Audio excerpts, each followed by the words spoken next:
Good morning sir. Session court ತೀರ್ಪಿನ ಪ್ರಕಾರ ನಿನಗೆ ಶಿಕ್ಷೆ ಆಗುತ್ತೆ. ಕೇಸ್ ಸ್ಟ್ರಾಂಗ್ ಆಗಿರೋದ್ರಿಂದ ನಿನ್ನನ್ನ ಬ್ಯಾಂಗ್ಳೂರ್ ಸೆಂಟ್ರಲ್ ಜೈಲ್ಗೆ ಶಿಫ್ಟ್ ಮಾಡಬೇಕಾಗುತ್ತೆ.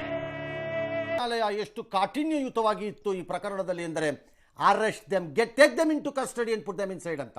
ಅಂದರೆ ಅದು ಟೈಮು ಕೊಡಲಿಲ್ಲ, ಅವ್ರಿಗೆ ಅವಕಾಶನೂ ಕೊಡಲಿಲ್ಲ.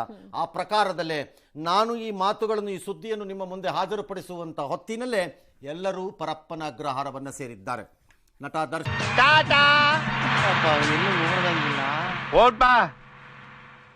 ದರ್ಶನ್ ಪರಪ್ಪನ ಅಗ್ರಹಾರದಲ್ಲೇ ಉಳಿತಾರೋ ಅಥವಾ ಒರಿಜಿನಲ್ ಮೂಲ ಆಗಿರುವಂತಹ ಬಳ್ಳಾರಿಗೆ ಹೋಗಬೇಕಾಗತ್ತೋ ಅನ್ನೋದು ಬಹುಶಃ ನಾಳೆ ಇತ್ಯರ್ಥ ಆಗತ್ತೆ ಅಂತ ಕಾಣುತ್ತೆ.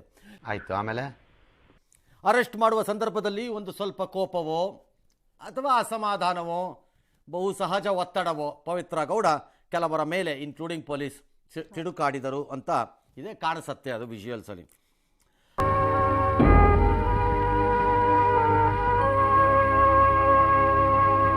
ಅನ್ನಪೂರ್ಣೇಶ್ವರಿನ ಪೊಲೀಸ್ ಠಾಣೆಗೆ ದರ್ಶನ್ ಕರ್ಕೊಂಡ್ಬಂದಾಗ ಅವರು ನಗುಮುಖದಲ್ಲೇ ಪೊಲೀಸರಿಗೆ ನಮಸ್ಕರಿಸಿದ್ರಂತೆ.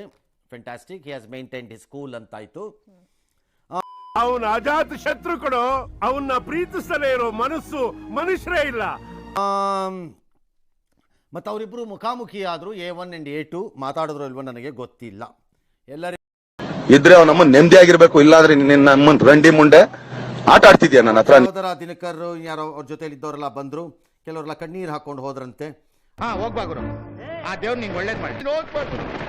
ನೀನ್ ಹೋಗ್ಬಾ ಗುರು, ನೀನೇನ್ ತಲೆ ಕೆಡ್ಸ್ಕೊಂಬೇಡ ಗುರು, ನಮ್ಗೇನಿದೇನು ಓಸ್ತಾ. ಅಭಿಮಾನಿಗಳು ಠಾಣೆ ಮುಂದೆ ಹೋಗಿ ಕಾಂಪೌಂಡ್ ಹತ್ತೋದು, ಮರ ಹತ್ತೋದು, ತನಿಖೆಗೆ ಮತ್ತು ನಡೆಯುವ ಪ್ರಕ್ರಿಯೆಗೆ ಅಡ್ಡ ಬಂದರೆ ಅಭಿನೂ ಇಲ್ಲ, ಮಾನಿನೂ ಇಲ್ಲ. ನಿನಗೆ ಮಾನ ಇಲ್ಲ ಅಂತ ಹೇಳಿ ಮೊಕಾಮೂತಿ ನೋಡಿದೆ ಯಾವ್ದು ಬೀಸಬೇಕೋ ಅದು ಬೀಸಿ ಮನೆಗೆ ಕಳಿಸಿ, ಇಲ್ಲ arrest them and put them in side. ಅವ್ರನ್ನೂ ಅರೆಸ್ಟ್ ಮಾಡಿ ಒಳಗಾಕಿ ಅಷ್ಟೇ.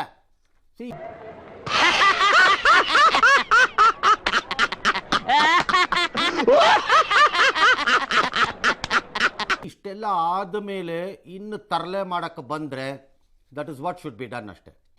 ಆಲ್ ರೈಟ್, ಒಂದು ಭಾವನೆ ಇರುತ್ತೆ, ತಮ್ಮ ಹೀರೋ ಗೀರೋ ಅದೆಲ್ಲ ಓಕೆ. ನಡಿ, ಮನುಷ್ಯನ ದೇವ್ರು ಮಾಡಬೇಡಿ, ಅದು ಒಳ್ಳೇದಲ್ಲ. ನಿಮ್ ಕೆಲ್ಸಾನೇ ನಿಮಗ್ ದೇವ್ರು, ಅದನ್ನ ನೋಡ್ಕೊ ಹೋಗಿ.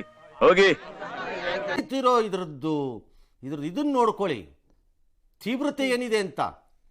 ಕಾಮನ್ ಸೆನ್ಸ್ ಇದೆಯಾ ಯಾರಿಗಾರ ಅಭಿಮಾನಿಗಳಿಗೆ? ಏನಾರು ಹೆಚ್ಚು ಕಡಿಮೆ ಆದರೆ ಸುಪ್ರೀಂ ಕೋರ್ಟ್ ಇವತ್ತು ಹೇಳಿರುವಂಥ ಪದಗಳು, ವಾಕ್ಯಗಳು, ಅಭಿಪ್ರಾಯಗಳನ್ನು ನೋಡಿದ್ರೆ ತಲೆ ತೆಗೆದು ಬಿಡ್ತಾರೆ. ಆಮೇಲೆ ನಿನ್ನ ಮಾತು ಕೇಳ್ತಾ ಇದ್ರೆ ಕುಡ್ದಿರೋ ಕಿಕ್ಕೆಲ್ಲ ಇಳ್ತೋಗ್ತಾ ಇದೆಯಲ್ಲ